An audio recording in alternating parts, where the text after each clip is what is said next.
We continue commercial-free here on ESPN. Sal Palantonio covering for us. Sal, you were talking with Mike Tomlin earlier. What should we be expecting from Rodgers and the Steelers offense against the Jets defense today? Well, the one thing you can expect is an Aaron Rodgers that's locked in, Greeny, and here's your back page of your New York Post. And there it is, trading places with Justin Fields, and he is in a very good place, Aaron Rodgers. Whenever he gets reports from Steelers camp, it's all about him taking care of business on the field. That's what Tomlin said. He was totally locked in situational offense, third down offense, making sure everybody was in the right alignment and assignment, playing the right alignment and assignment football. And what you can expect from Aaron Rodgers is a guy who's very happy with the offensive components that he has. He said, listen, we've got a lot of versatility on this offense, and we've got a lot of guys who can do a lot of different things, bring some speed from power. He said, this was interesting, that this is the best tight end room that I've ever had in my career, 21 years. Remember, the Steelers had problems, productivity, throwing the ball to their tight ends, especially the middle of the field, over the middle. So this is something that you will look for, especially because Aaron Glenn, you know he's going to bring the blitz to Aaron Rodgers. Aaron Glenn last year brought the blitz 39% of the time, second most in the league when he was with Detroit. So they're going to be aggressive. He learned to bring the blitz under Rex Ryan. So they're going to come after Aaron Rodgers. They're going to test his mobility, test his maneuverability in the pocket, and Aaron Rodgers is going to have to get rid of that ball quickly. But all the reports are that Aaron Rodgers likes where he is, likes this new place, and now he's back in his old place playing for the Pittsburgh Steelers. Greeny? Sal, thank you very much. Obviously, so many storylines in this game, Rex. This tale of two Aarons, the coach on one side, the quarterback on the other side. What is it you were saying in our meeting yesterday about what this game means to the Jets? I'm just telling you, and nobody said it. This is a must-win game for the Jets. I know it sounds crazy. It is. And why? Because, look, the head coach, he decided to kick this guy to the curb. All right? The whole team, they're going to be energized because, you know what? He's out the building. They blame everything on Aaron Rodgers, right? They try to give you everything, and, you know, it never worked. It was a disaster. Let you pick the coaches, the players, all that kind of stuff. Well, there's no excuses now. And if you, I'm telling you, I've sat in that chair. Every game feels like Game 7 of the World Series. This opener right here, is it the same old Jets, or is it a brand new franchise that every fan can get excited about? That's what it's going to be. And you know what? You got the guy on the other end, and he's not the same guy he once was. All right? Can he function? Absolutely. But here's the great thing for the Jets, if you're a Jet fan. This man, Aaron Rodgers, as a starting quarterback, to start a season, his last 3 starts, a total of 29 points. All right? In the openers. In the openers. 3 By the way, openers. yes, those are the points right there. By the way, did I mention last in QBR? Last in QBR, Aaron Rodgers to start a season. Now, it's not how he finishes, but it's how he starts. And today, I've got all those pass rushers. You mentioned he's going to send a blitz. Yeah, with guys that can rush the passer, beat one-on-ones. That dude right there, take a look at him. Are you going to see him flat on his back today? Yeah, I'm with you, Rex. I mean, coming from a former defensive player, I mean, those players, defensive players on the New York Jets got to watch that debacle for 2 years, really. And I've never seen a player coddled and given as much as a player that ended up failing as Aaron Rodgers. I mean, you push our coach, all of this stuff, you get coaches fired, and, of course, the defensive players and the New York Jets are going to be definitely motivated to prove a point here that we have moved on. Now, as to Aaron Rodgers, this is a great situation for him. I mean, coming into the New York Jets, you could feel the stress from him because he felt like things weren't done right. All right, my coach isn't doing things right. I don't like the culture here, and he wasn't a culture setter. All right, now you just plop him in. Just plop him in right there.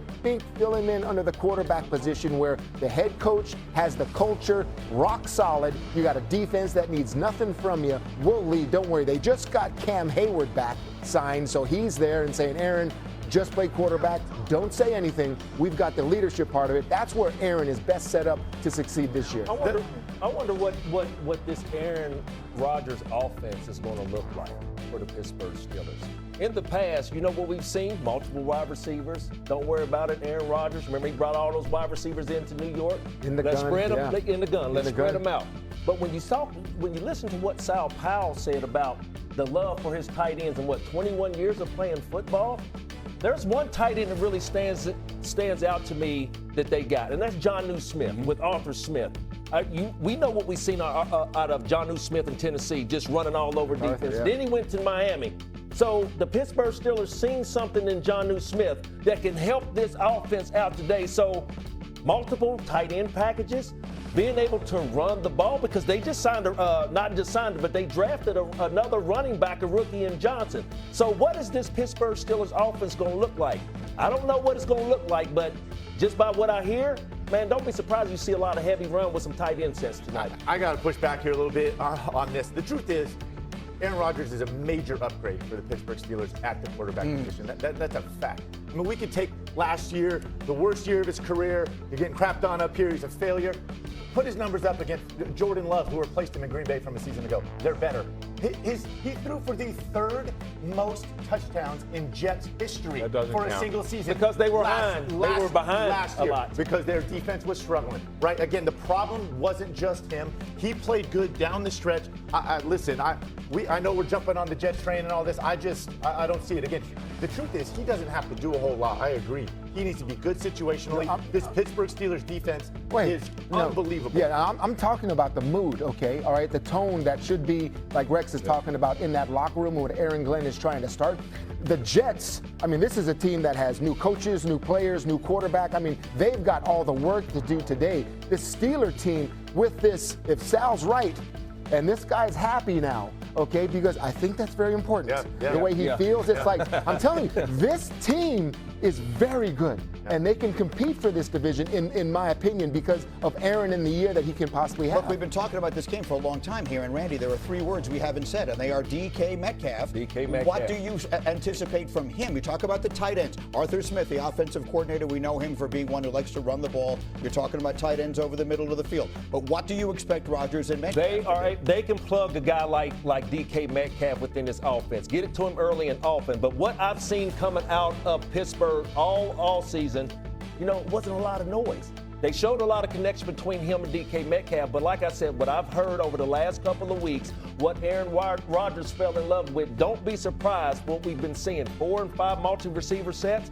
Don't be surprised if they shrink it down to run the ball for Aaron Rodgers. It's a fascinating game in the early window. We continue commercial-free here on Countdown. One of the best games in the middle of the afternoon today, one of the most important games, and two of the best pass rushers in the NFL on the field at Lambeau Field as the Lions visit the Packers. Micah Parsons making his Green Bay debut after being traded. Aiden Hutchinson returning from that devastating broken leg that ended his 2024 season. The Lions swept the Packers last year. Detroit was the only team in the NFL, in fact, that was perfect in divisional games, while Green Bay was on the wrong end of that, struggling against the NFC North with a 1-5 record. Lindsay Theory has the Lions and Packers for us today. Lindsay, set the scene for us. What's it like at Lambeau Field so far?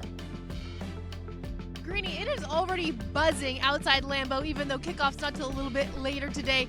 In fact, across Lombardi Avenue, outside Lambeau Field, there are some fences that fans paint before the season. Those were finished up just last night, and expectations here have skyrocketed.